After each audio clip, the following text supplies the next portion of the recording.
ఇటు సాయి సతీష్ గారు CEO Indian servers వారు కూడా ఉన్నారు. ఇద్దరికి నమస్కారం. ముందుగా రావు గారు నమస్కారం. నమస్తే అండి సార్, ఎప్పుడు ఎన్నికలు వచ్చినా ఎప్పుడు ఎక్కడ ఎన్నికలు వచ్చినా కానీ అంటే గెలిచిన తర్వాత ఆ అభ్యర్థులు మాత్రం మాట్లాడరు. ఓడిపోయిన అభ్యర్థులు ఖచ్చితంగా ఈవీఎంలో ఏదో జరిగింది.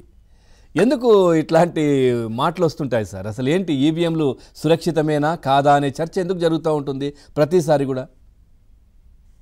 ఇది ఈ ఈవీఎంల యొక్క మన ఎలక్షన్స్ లో ఇంట్రడ్యూస్ చేసినప్పుడే జరిగిన కొన్ని అంశాలు, మనం ఒకటి రెండు అంశాలు మీరు గమనిస్తే, ఆనాడు పేపర్ బ్యాలెట్స్ లో ఉన్నప్పుడు అక్కడ బ్యాలెట్స్ ఎత్తుకెళ్ళడము, తర్వాత ఇంకు పోయడం బ్యాలెట్స్ లో, ఈ దుర్మార్గం ఉండేది. ఆ రోజులలో పోలీసింగ్ అనేది అంత స్ట్రాంగ్ గా ఉండేది కాదు. సో దానికి ప్రత్యామ్నాయంగా ఈ డిజిటల్ ద్వారా యంత్రాంగాలను తీసుకురావడం వల్ల ఆ సమస్య అధిగమిస్తామనేటువంటి ఒక ఆలోచన విధానాన్ని విదేశాల నుండి మన వాళ్ళు అది పునికి పుచ్చుకొని అక్కడ సక్సెస్ అయింది అనేటువంటి ఒక ధోరణిలో మన వాళ్ళు ఇండియాలో కూడా దాదాపు 2004 నుండే మన దగ్గర ఇది ఇంట్రడ్యూస్ చేశారు. ఈ సమస్య 1995 2005 మధ్యలో భారీగా దీన్ని ఇంట్రొడక్షన్ చేయడం కోసం అని చెప్పేసి కొంత చర్చలతో పాటు కొంత ఎలక్షన్ కమిషన్ లో వెసులుబాటు కోసం కూడా కొన్ని ప్రయత్నాలు జరిగినప్పుడు అప్పుడు కోర్ట్స్ కూడా వెళ్ళడం, దాన్ని అడ్డుపడడం జరిగింది.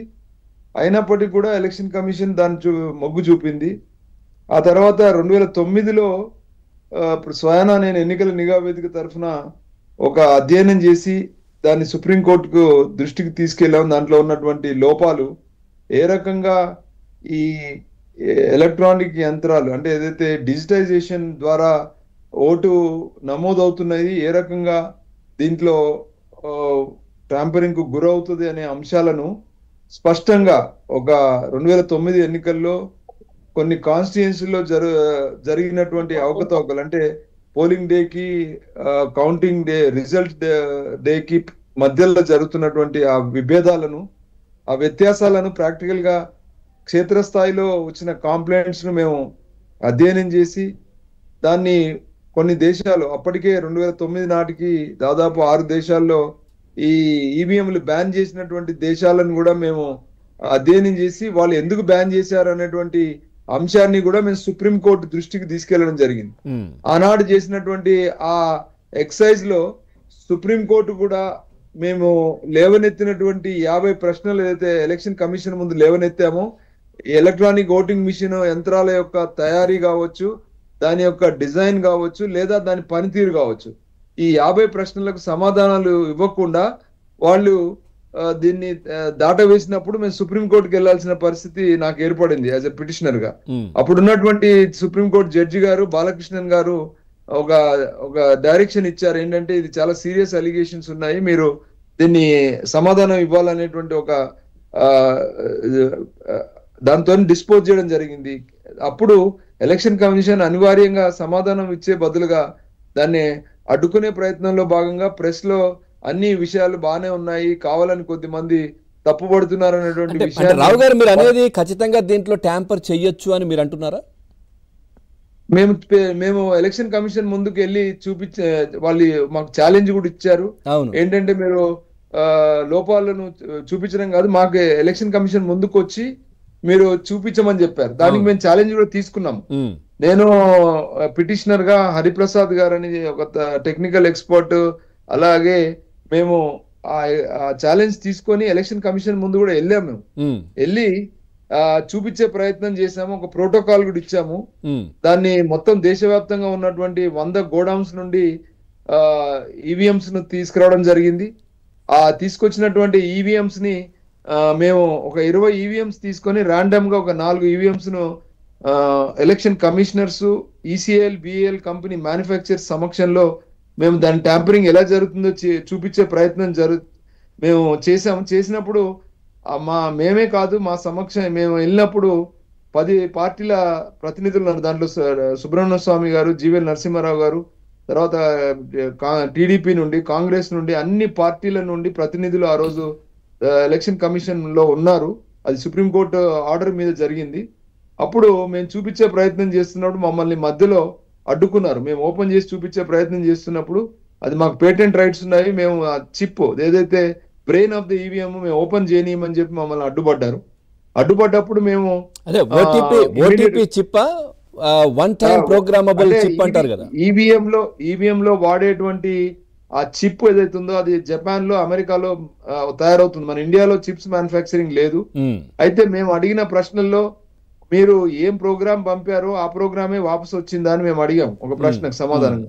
దానికి ఓటీపీ అంటే ఆ చిప్ ని మేము ఓపెన్ చేసి చూడలేం కాబట్టి మేము చెప్పలేము అనేటువంటి ఒక సమాధానం రావడం వల్ల మేము మీరు చెప్పిన డిజైన్ వచ్చింది వాపసు వచ్చిందనే నిర్ధారణ మీకు లేనప్పుడు ఎలా చెప్తారో అన్ని కరెక్ట్ గా జరుగుతున్నాయి అనేటువంటి ప్రశ్నకు సమాధానంగా మేము చూపించే ప్రయత్నం చేస్తే మమ్మల్ని పేటెంట్ రైట్స్ ఉన్నాయి మేము ఓపెన్ చేయనిమని అడ్డుపడ్డారు ఈసీఎల్ బిఎల్ కంపెనీ. ఆ అడ్డుపడ్డటువంటి సందర్భంలో మేము అనివార్యంగా బయటికి రావాల్సి వచ్చింది, ఇది మా ప్రయత్నాన్ని మధ్యలో అడ్డుకున్నందుకు. ఆ తర్వాత మేము చేసినటువంటి ప్రయత్నంలో భాగంగా మమ్మల్ని మళ్ళీ పిలవపోయేసరికి మేము ఒక ఒరిజినల్ ఈవీఎం ఒక భంగపడ్డటువంటి ఎంపీ గారు మాకు తీసుకొచ్చి ఇస్తే మేము దాన్ని కూడా ట్యాంపర్ చేసి ఏ రకంగా ట్యాంపర్ చేయొచ్చో మేము 2 రకాలుగా చూపించాం. మొత్తం టీవీ9 లో ఆనాడు దేశవ్యాప్తంగా చేసి చూపించాం ఎట్లా ట్యాంపర్ జరుగుతుంది ఇందులో అని. ఒకటి డిజిటల్ గా between the day of polling and counting remote లో ఎలా చేయొచ్చు, ఫిజికల్ గా మీరు గోడౌన్ లోకి వెళ్తే రిమోట్ లో ఎట్లా అంటే సార్ ఇది వెంటనే ఈ మిషన్ వచ్చేసి పూర్తిగా ఎక్కడ కూడా ఈ ఇంటర్నెట్ కి కనెక్ట్ కాదు ఈ మిషన్. ఆ తర్వాత దీంట్లో ఏదైతే హ్యాక్ అయ్యే అవకాశమే లేదు అని కూడా చెప్తా ఉంటారు కదా, నెట్ కి కావచ్చు దేనికి కూడా కనెక్ట్ అయ్యే పరిస్థితి ఉండదు కదా. సార్ ఎలక్షన్ కమిషన్ చెప్పిన దానికి వాళ్ళు నిరూపణగా అంటే ఏదైనా మనం స్టేట్మెంట్ ఇవ్వచ్చండి. ఆ స్టేట్మెంట్ కి ఆధారంగా వాళ్ళు ఏనాడు కూడా మాకు మేము అడిగిన ప్రశ్నలకు సమాధానం చెప్పలేదు. స్టాండ్ అలోన్ మిషన్స్ అంటుంటారు. నేను ఏమంటున్నా, స్టాండ్ అలోన్ ఉందా లేదా అని చిప్ లో మీకే తెలియనప్పుడు మీరు ఎట్లా చెప్తారని అడుగుతున్నాను. ఎవరో రెనిసిస్ కంపెనీ జపాన్ లేదా అమెరికాలో ఉన్నటువంటి కంపెనీ చెప్పిన మాటలు మీరు పట్టుకొని వింటున్నారే, మీరెందుకు దాన్ని నిజ నిర్ధారణ కోసం పబ్లిక్ గా ఓపెన్ గా ఎందుకు ముందు బెటర్ అని అడిగితే సమాధానం ఒకసారి మన సాయి సతీష్ గారు కూడా ఉన్నారు వార్త కూడా అది ఒకసారి అది ఇవ్వని పరిస్థితి సార్, ఒక్క నిమిషం, అది ఇవ్వని పరిస్థితిలోనే మేము అడ్డుకున్నప్పుడు వాళ్ళు అనివార్యంగా వివిప్యాట్ తీసుకురావాల్సి వచ్చింది. వివిప్యాట్ అంటే ఏంటి, డిజిటల్ ఐటీ యాక్ట్ 2000 చట్టం ఏం చెప్తుందంటే any information stored in digital shape is not authenticated. అది ఒక డౌట్ చాలా మందికి ఏంటంటే సార్, ఇన్ని వందల వేల నియోజకవర్గాలు ఉన్నాయి, ఎన్నో దానికి సంబంధించినటువంటి ఈ ఈవీఎం మిషన్లను కూడా వాడుతూ ఉంటారు. పర్టికులర్ గా అన్నిటినీ మార్చే అవకాశం ఉండదు కదా, ఎట్లా మారుస్తారు, ఎట్లా సాధ్యం అవుతుంది? ఎందుకంటే చాలా పర్యవేక్షణ, అందరి అబ్జర్వేషన్, ఇక్కడ ప్రజలతో కూడుకున్నటువంటి విషయం కదా, అట్లా చేసే అవకాశం ఎట్లా ఉంటుంది అనేది. ఒకటో రెండో మిషన్ ఇంట్లో కూర్చొని చేయడం. సూటిగా ఒక ప్రశ్న అడుగుతున్నా సార్, ఈ రోజు రాజకీయాల పార్టీలలో ఏ ఒక్క రాజకీయ పార్టీ నాయకుడు సిద్ధాంతాలు పార్టీని ఈ పార్టీలో ఉండే ఆ పార్టీలో గెలిపించుకునేటువంటి విచ సంస్కృతి ఉంది. కూటములు రాజ్యాలు ఏలుతున్నటువంటి ఈ రోజులలో మీరు ఎలా చెప్తారు ఒక పార్టీ ద్వారానే అధికారం రావడానికి ఆ పార్టీకి ఓట్లు పడితేనే వాళ్ళ అధికారం వస్తారనేటువంటి ఒక నమ్మకం మీరు ఎలా ఇస్తారు? మీరు చెప్పే ప్రశ్నలో నిజంగా వాస్తవానికి ఎంత వ్యత్యాసం ఉందో మీరు కూడా ఆలోచించుకోండి. అనేది ఏంటంటే ఎప్పుడైతే చట్టాలకు వ్యతిరేకంగా మనం పనిచేస్తా ఉన్నామో, ఎప్పుడైతే ఎలక్షన్ కమిషనే తను పెట్టుకున్నటువంటి చట్టాన్ని తనే అలౌ చేసింది, ఇప్పుడు వివిప్యాట్ ను ఎందుకు కౌంట్ చేయడం లేదని నేను అడుగుతా ఉన్నాను. ఎందుకు ఎన్నికల సమయంలో డౌట్ వచ్చిన వాళ్ళకి వెరిఫై చేసినప్పుడు వెరిఫికేషన్ కు ఓపెన్ గా పబ్లిక్ ముందు వెరిఫై చేయాల్సినటువంటి బాధ్యతను ఎందుకు విస్మరించింది? చట్టం తెచ్చింది అందుకే కౌంట్ చేస్తున్నారు కదా కొన్నిసార్లు. లేదండి, ఇంతవరకు ఏ ఒక్క కంటెస్టెంట్ అడిగినా కూడా ఈ దేశంలో దాదాపు 300 పైచిలకు ఎలక్షన్ పిటిషన్స్ పెండింగ్ ఉన్నాయి. ఒక్కసారి సతీష్ గారు ఉన్నారు సార్, వారితో కూడా మాట్లాడి మళ్ళీ వస్తాను. సతీష్ గారు నమస్కారం. సార్, ఇండియన్ సర్వర్స్ సీఈఓగా ఉన్నారు మీరు. సో ఏంటి అసలు ఖచ్చితంగా దీంట్లో హ్యాక్ చేయొచ్చా, అవుతుందా? ఇంత పెద్ద మన వ్యవస్థలో ఇన్ని లక్షల మిషన్స్ కూడా ఉంటాయి, ఇవన్నీ కూడా ఎలక్షన్స్ సంబంధించినటువంటి ఇవన్నీ